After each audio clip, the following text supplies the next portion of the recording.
आज सेवक आपके बीच में आपके आरोग्य लैब वॉल्यूम 27 के लिए उपस्थित है।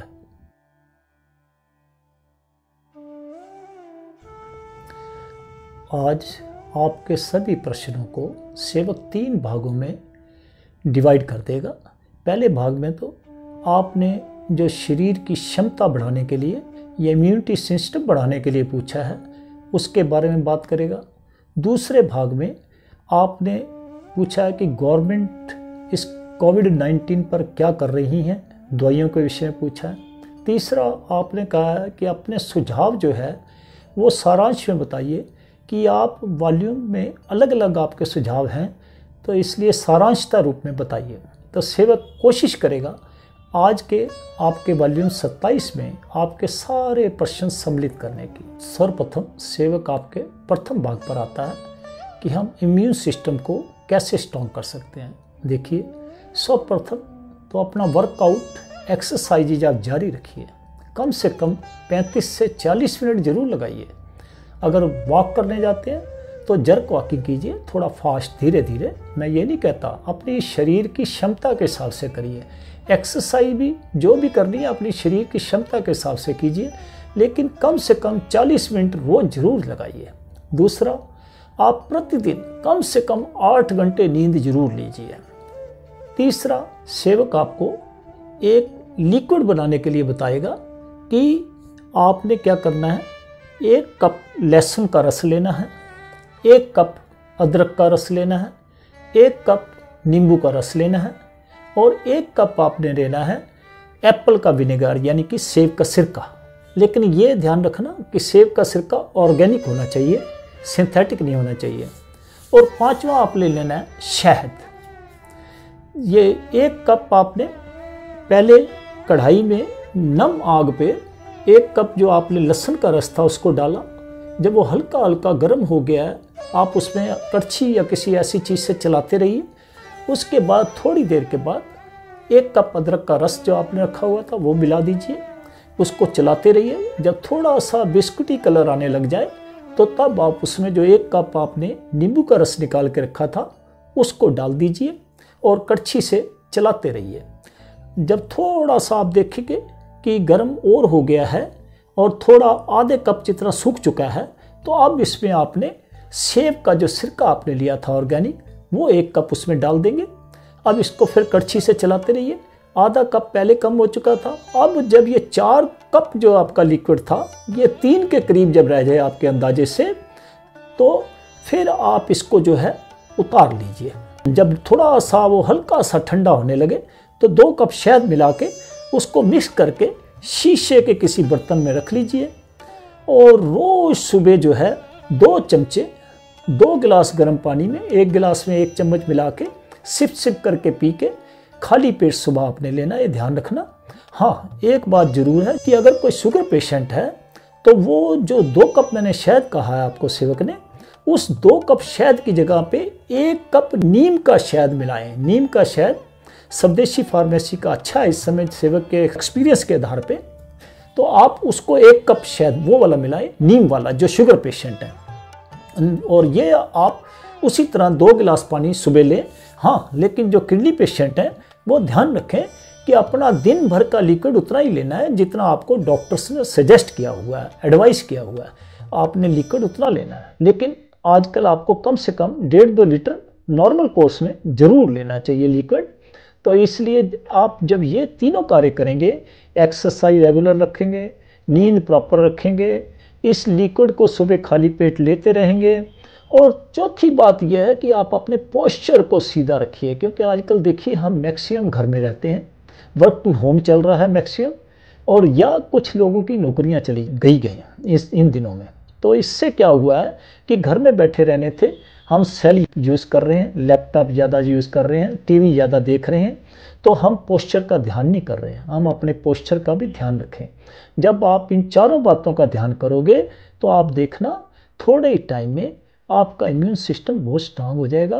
और जैसे मौसम बदलता है, जो लोगों को बीमारियां हो जाती हैं, आप में से किसी को भी नहीं होगी।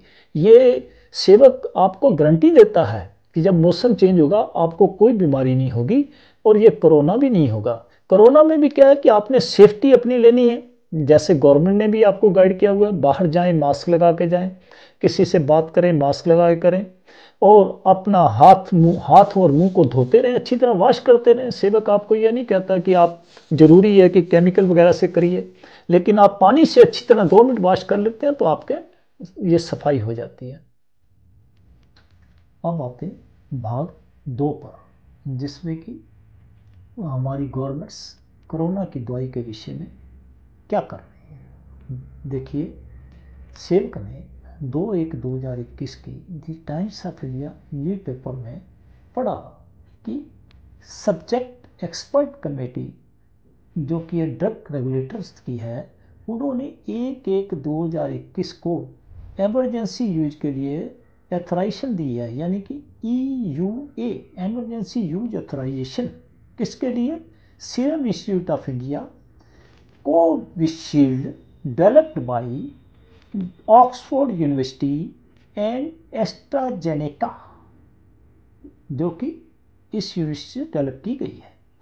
और इस सब्जेक्ट एक्सपर्ट कमेटी ने ये जो रिकमेंडेशन की है विद सम कंडीशन की है कि जो भी ये दवाई जिसको लगाई जाएगी उसका कंपनी फैक्ट शीट साफ तैयार करेगी और 15 दिन में उसका पूरा जो है रिपोर्टिंग होगी कि उसकी क्या डेवलपमेंट हुई, उसका नेगेटिव इफेक्ट क्या है।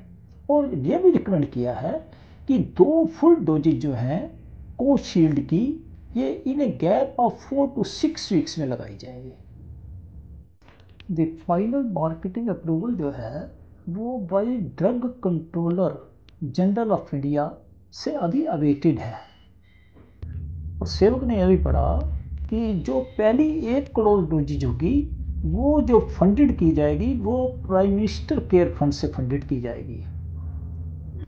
यह भी पढ़ा कि जो फर्स्ट शॉट है वो एक्सपेक्ट किया जा रहा है कि अगले 7 से 10 हफ्ते में देना शुरू हो जाएगा और सबसे पहले हेल्थ वर्कर्स को दिया जाएगा। अब हम आते हैं दिल्ली में। दिल्ली में क्या इस पर चल रहा है।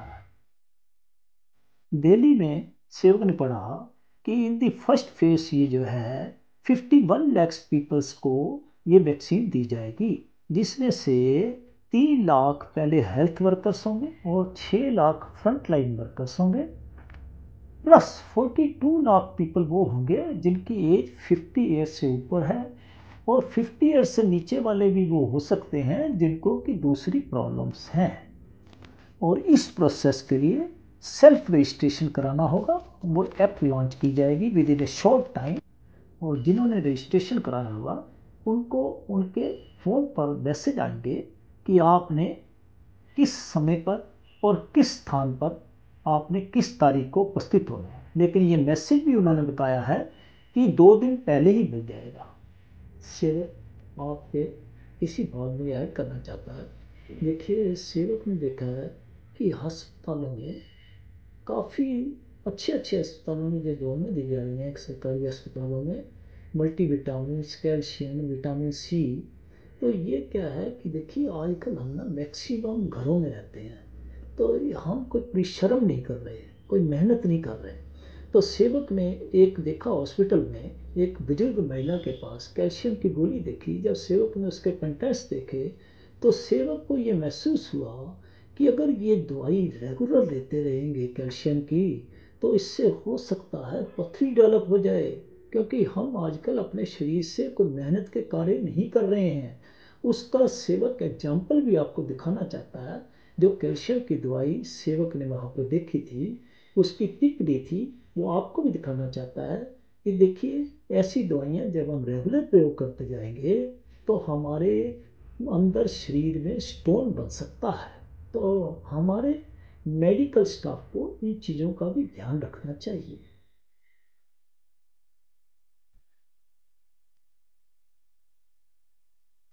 सेवक, ये जो दवाई के शॉट आम पब्लिक को दिए जाने की बात चल रही है, उस विषय में गवर्नमेंट से प्रार्थना करेगा कि इस दवाई के शॉट्स को सर्वप्रथम माननीय राष्ट्रपति जी को, माननीय प्रधानमंत्री जी को, माननीय मंत्रियों को एवं प्रदेशों की चीफ मिनिस्टर्स यानी कि मुख्यमंत्रियों को एवं मंत्रियों को तथा जितने भी मेंबर ऑफ पार्लियामेंट्स हैं, जितने भी मेंबर ऑफ असेंबली हैं, जितने भी कॉरपोरेटर हैं, मेयर हैं, सब प्रथम ये डोजिज, ये शॉट्स इनको दिए जाने चाहिए।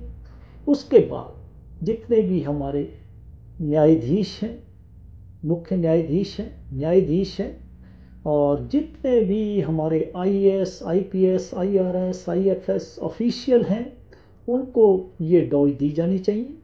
और साथ के साथ ही जो इंस्टीट्यूट इस दवाइयों पर रिसर्च कर रही हैं, उनके जितने भी मेंबर्स हैं, सीनियर डॉक्टर्स हैं, उनको सर्वप्रथम देने के बाद इसको पब्लिक में लगाना चाहिए, ताकि पब्लिक को ये विश्वास हो सके कि जो दवाई हमारी गवर्नमेंट हमारे को लगाना चाहती है वो दवाई वाकई ही परफेक्ट है, इससे हमारे को कोई साइड इफ़ेक्ट या नेगेटिव इफेक्ट्स नहीं होंगे।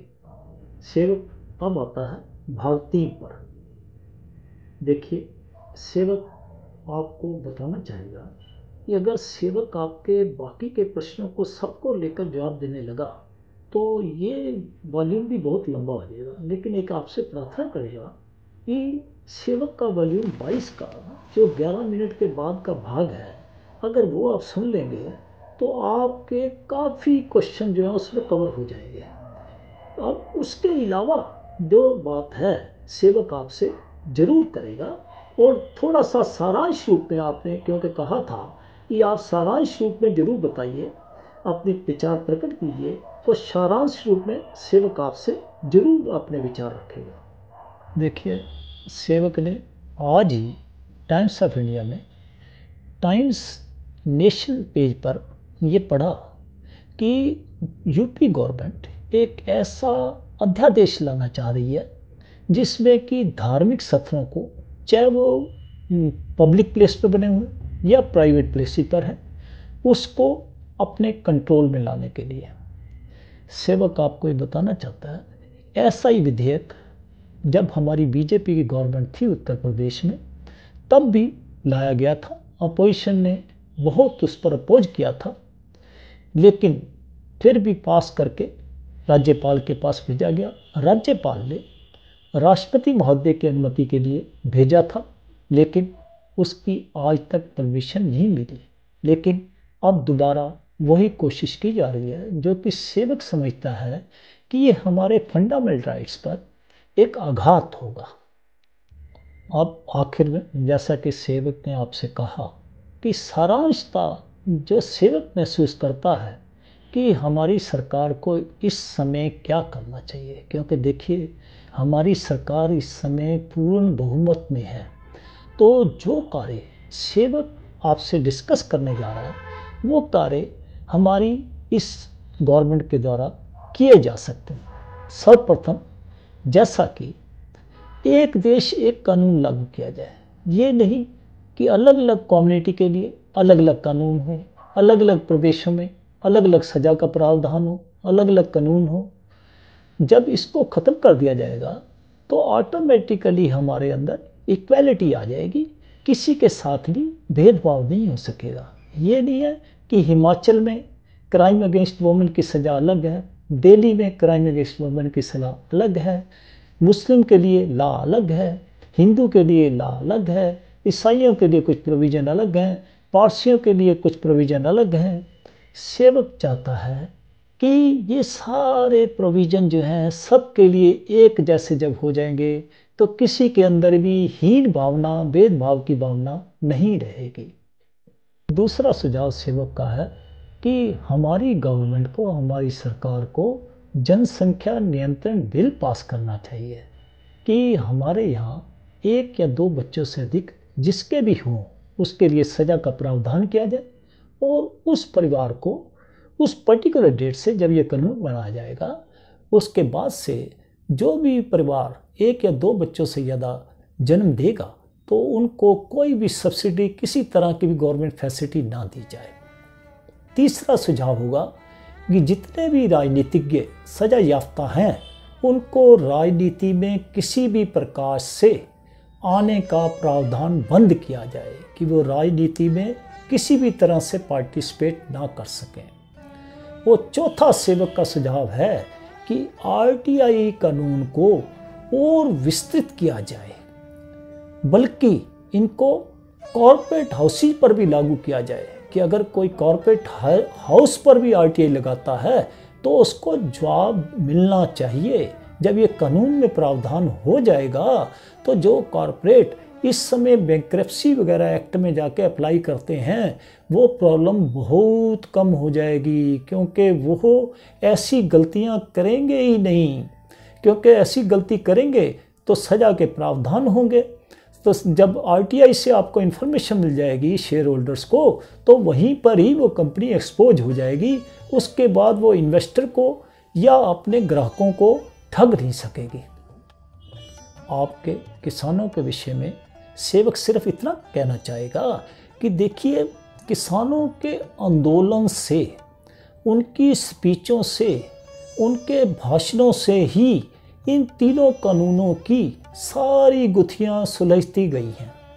अब गवर्नमेंट को सेवक हाथ जोड़कर प्रार्थना करेगा कि इन तीनों कानूनों को वापस लेकर किसानों से, किसानों के संगठनों से विचार विमर्श करने के बाद ऐसे कानून पार्लियामेंट के द्वारा लाए जो कि सबको मान्य हो। क्योंकि सेवक ने देखा है कि जैसा कि सेवक ने अपने वॉल्यूम 26 में भी डिस्कस किया था, लेकिन अब किसानों की बातें सुनने के बाद सोशल मीडिया में तो सामने आ रहा है कि छोटा फार्मर और मार्जिनल फार्मर जो सीमांत फार्मर है उसके लिए तो ये कानूनी प्रावधान जो हैं बहुत ही गलत साबित होने जा रहे हैं, क्योंकि वो तो पहले ही बहुत मजबूर होते हैं, उधार पर लाकर अपना ये खेती बाड़ी करते हैं, जब फसल होती है उनको बेच देते हैं। कई बारी तो खेत में खड़ी खड़ी फसल को बेच देते हैं कि अपने लैंडलॉर्ड के पैसे देने के बाद, उस उधारदाता को पैसे देने के बाद जो बचते हैं अपने घर के लिए यूज़ करते हैं।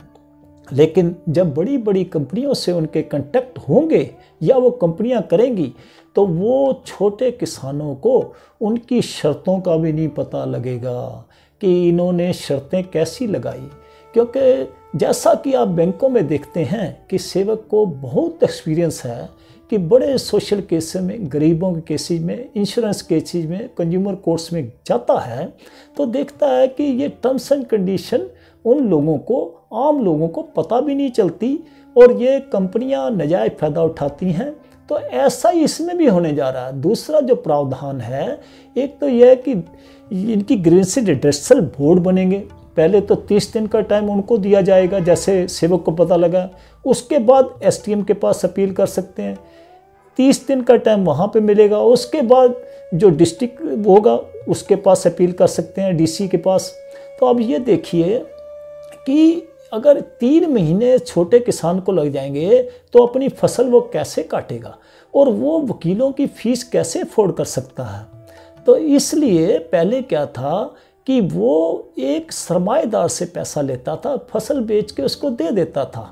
अगर प्रावधान कोई करना ही था तो ये करना था कि बैंकों से लोन दिया जाए किसानों को। सिर्फ ये जो सरमाएदार पैसा ज़्यादा ब्याज पर देते हैं उस प्रथा को बंद करना चाहिए, ना कि कॉर्पोरेट प्रथा और बड़ी शुरू कर दें जो कि छोटे और सीमांत फार्मर की प्रॉब्लम बन जाए, उनके गले की हड्डी बन जाएगी ये तो।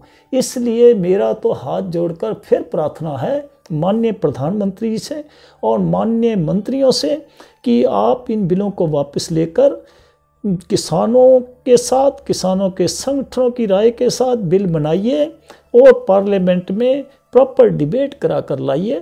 किसी को भी कोई ऑब्जेक्शन नहीं होगा। और इसी के साथ सेवक आपका वॉल्यूम 27 यहाँ पर ख़त्म करता है। जय हिंद, जय भारत।